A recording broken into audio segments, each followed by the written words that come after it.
warahmatullahi wabarakatuh, Bapak Ibu, peserta kelas menulis Radar Banjarmasin, bertemu kembali bersama saya. Kali ini saya akan mencoba memberi jawaban atas pertanyaan-pertanyaan yang sudah masuk di kolom komentar pada video sebelumnya. Ada satu pertanyaan yang saya akan coba jawab pada video kali ini, pertanyaan dari Ibu Titik Prihatin. Ibu Titik bertanya, apakah dalam sebuah satu artikel itu boleh lebih dari satu sudut pandang atau lebih dari satu perspektif? Baik, Ibu, saya akan coba memberikan jawaban. Langsung saja kita mencoba untuk mempraktekkannya. Apakah dalam satu fenomena sosial, satu persoalan, atau apapun kita boleh membedahnya lebih dari satu perspektif? Baik, Ibu, kita coba langsung praktekkan. Saya ajak Ibu menyoroti tema tentang situasi yang saat ini sedang kita hadapi mengenai masalah Lebaran. Kita bikin dulu lead-nya, ya. Lead-nya kita bicara tentang tema umumnya atau topiknya adalah Lebaran. Oke.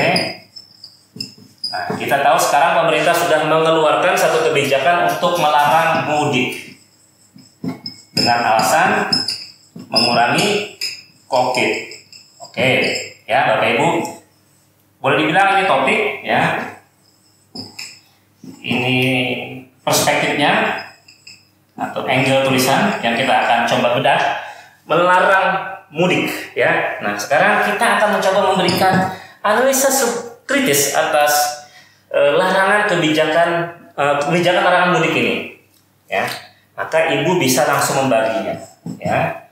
Oke, lihat di sini kita mencoba membagi seperti ini, ya. Di sini kita coba deskripsikan tentang faktanya. Di sini kita memberikan sebuah perspektif, ya. Oke. Nah, Bapak, Ibu, ya, perhatikan.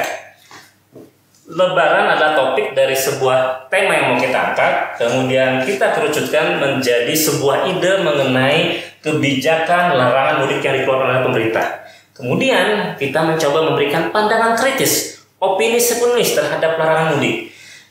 Apa yang mau Bapak Ibu soroti dari persoalan larangan mudik ini bisa kita bedah, ya. Perhatikan, Bapak atau Ibu, ya, dalam menulis bisa melihat apakah larangan mudik ini mau dilihat dari perspektif atau angle setuju atau tidak setuju. Nah, di sini Bapak Ibu nanti memberikan analisis kritisnya, ya. Oke. Kita mencoba masuk dulu ke deskripsi. Di sini kita bisa menggambarkan bahwa ada sebuah tradisi yang turun-temurun yang dilakukan oleh masyarakat Indonesia setiap kali menghadapi Lebaran, yaitu mudik. Tetapi dalam situasi pandemi COVID, pemerintah kemudian mengeluarkan kebijakan melarang. Pertimbangannya adalah untuk mengantisipasi lonjakan kasus COVID seperti yang terjadi di India. Karena terjadinya kerumunan menimbulkan situasi yang sangat rentan. Salah satunya adalah tradisi berkumpul bersama keluarga dalam kebiasaan mudik. Oke, selesai deskripsinya. Lalu kita mencoba untuk menganalisa dalam perspektif kritisnya. Apakah kita menyetujui dalam pandangan atau opini si penulis atau tidak? Nah, di sini kita mencoba untuk melihat bagaimana kacamata perspektif si penulis untuk melihat tradisi mudik ini. Misal, kalau Ibu melihat bahwa mudik adalah sebuah tradisi yang sejatinya tidak boleh dihalang-halangi dengan kebijakan apapun. Walaupun situasinya memang saat ini sedang sedang tidak memungkinkan. Ibu bisa memberikan alasan, nanti masuk di body tulisan. Apa sih pertimbangannya? Perspektif tinjauan budaya, agama, dan lain sebagainya. Tentu juga harus dikupas dari aspek kesehatannya. Kenapa misalnya kalau kemudian dengan pertimbangan bahwa bla bla. Nanti kita masuk ke sini. Tapi kita coba bedah dulu di sini. Jadi Bapak, Ibu sudah paham ya bahwa ketika kita ingin melihat sebuah perspektif, sebuah tulisan, harus diperhatikan. Yang namanya perspektif kita harus fokus. Angle-nya apa? Kalau kita bicara Lebaran, topik besarnya, kemudian idenya mengenai larangan mudik, baru kemudian perspektif yang ingin Ibu kupas adalah Ibu setuju. Ya sudah, fokus ke situ saja. Atau misalnya tidak setuju, ya sudah, fokus ke situ. Berikan dasar, alasan, teoritik, dan pandangan serta opini Ibu kenapa setuju atau kenapa tidak setuju. Ya, jangan kemudian mencampur adukan. Bahwa saya setuju, tapi juga tidak setuju. Nah, ini akan membingungkan. Kemana sebenarnya alur tulisan ini, ya? Nah, jadi kalau dalam ingin membuat sebuah tulisan, menentukan perspektif itu kita harus fokus pada topik dan idenya serta apa yang menjadi sudut pandang si penulis. angle sebuah tulisan itu harus difokuskan. Jadi ibu tidak bisa melebar ya ketika bicara soal perspektif kritisnya tentang saya setuju dengan kebijakan pemerintah. Nah, nanti apa dasarnya, landasan, pertimbangan sebagainya ini nanti akan bisa kita kupas di body ya. Oke, udah paham ya ibu ya? Anggap saja misalnya kita tidak setuju ya, saya kita coba kupas. Ini sudah paham ibu liriknya ya. Oke, topiknya sudah dapat, kemudian ide tulisannya sudah dapat, dan fokus tulisan dalam perspektif serta pertanyaan kritisnya juga sudah dapat. Nah, kita mencoba untuk membedah pada body tulisan. Di body, ibu tadi misalnya kita melihat tentang ya, ini adalah analisa. Ya, kemudian di sini adalah solusi. Nah, tadi kita sudah sepakat bahwa memberikan contoh tidak sepakat dengan adanya larangan mudik. Nah, ini sudah masuk di sini, ya kan? Ibu di sini memberikan satu pertanyaan kritis ketika satu alinea memberikan penjelasan bahwa di sini pemerintah melarang. Lalu kemudian ibu memberikan pertanyaan. Pertanyaannya, apakah kebijakan ini sudah berpihak ke rakyat? Apakah pertimbangannya bla bla bla bla? Melihat ini sebuah tradisi yang sudah mendarah daging, lalu kemudian ketika ini menimbulkan kegaduhan. Ada satu pertanyaan kunci yang dilemparkan, lalu kemudian kita mencoba masuk ke sini. Ya kan? Nah, perspektif ibu dari penolakan dengan pertimbangan apa? Ini dianalisa, ya. Nah, kita coba bedah, ya. Dengan alasan apa kemudian ibu menganalisa melakukan penolakan misalnya perspektifnya? Alasannya karena ini sudah sebuah tradisi yang sifatnya sudah turun-temurun, sudah berlaku bertahun-tahun, beratus-ratus tahun, bahkan sudah budaya sejak sebelum masuknya Islam misalnya. Lalu kemudian tradisi silaturahmi ini melekat dengan Islam, lalu kemudian menjadi sebuah kebiasaan yang melekat pada saat Lebaran, ya. Nah, kita bisa melihat analisa berdasarkan tradisi. Mungkin ibu juga bisa memberikan satu perspektif mengenai pandangan agama, ya. Nah, tapi ini agak riskan ibu ya, karena memang ketika kita membenturkan ini dengan persoalan agama tentu akan menimbulkan perbedaan perspektif.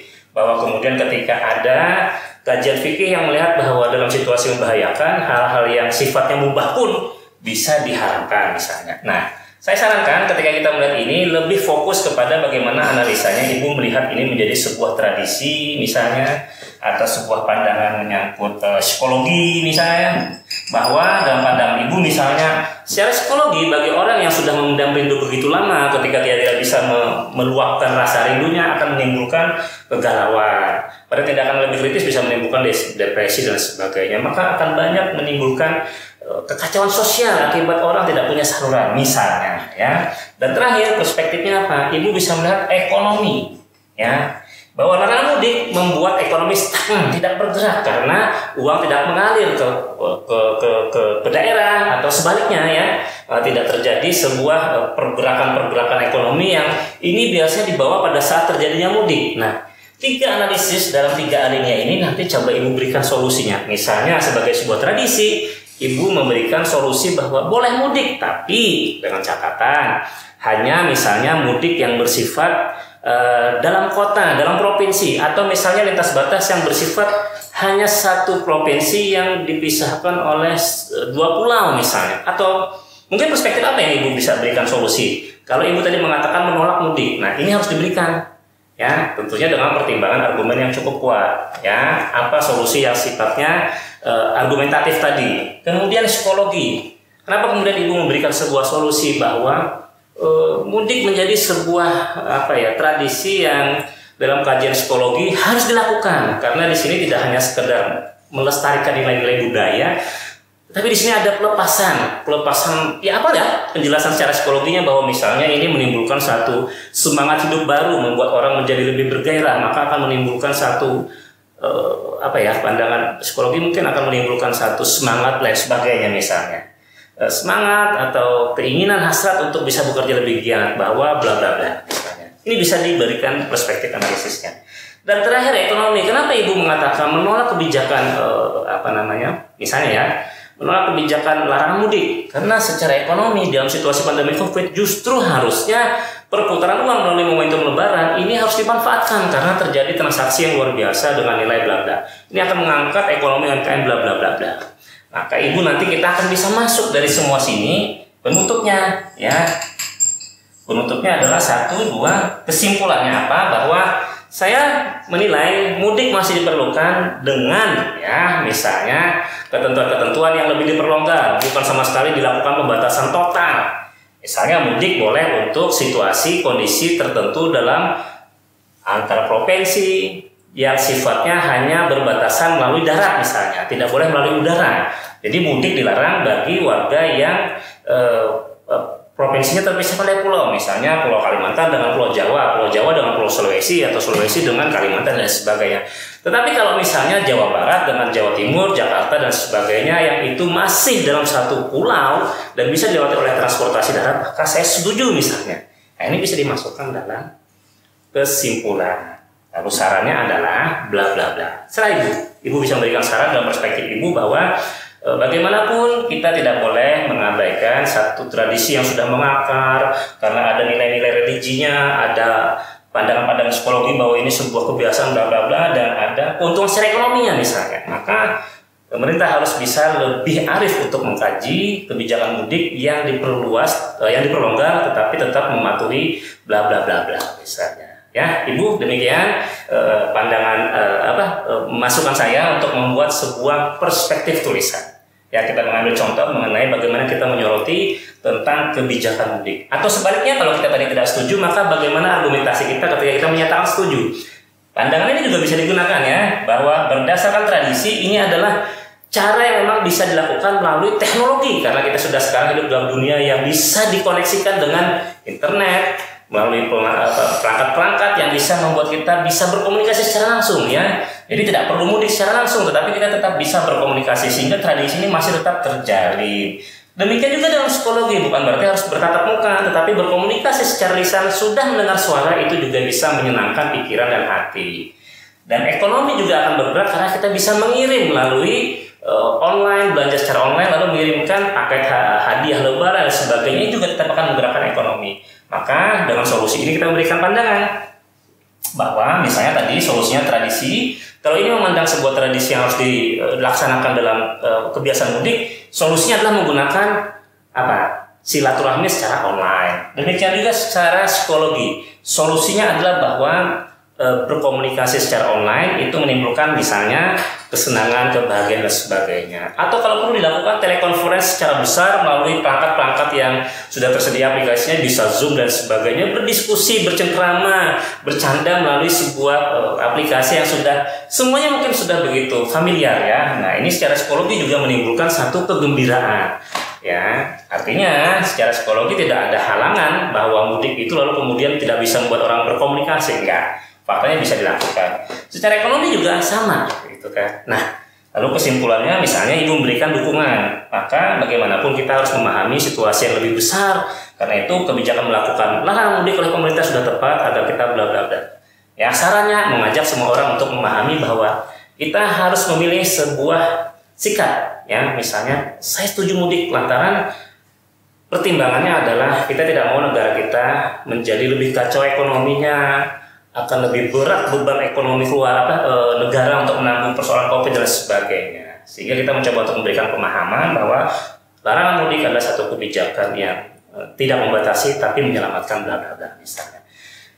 Perspektif apa yang digunakan oleh ibu untuk melihat sebuah fenomena ini harus fokus ya, tidak bisa mencampur adukan, menolak dan menyetujui. Kalaupun menolak bisa memberikan solusi yang sifatnya mungkin ada pembatasan tetapi juga diperlonggar, atau sebaliknya ketika misalnya menyatakan mendukung, apa pertimbangannya. Jadi seperti itu ya Ibu, saya tekankan sekali lagi dalam membuat sebuah tulisan, diperhatikan topiknya, kemudian idenya, lalu kemudian perspektif atau angle-nya, sampai kemudian kita pada pertanyaan kritisnya yang berisi tentang opini, pendapat, pandangan si penulis, lalu kemudian kita bedah ke dalam body tulisan, ide tulisan, analisanya apa, solusinya apa, pertimbangan dan sebagainya.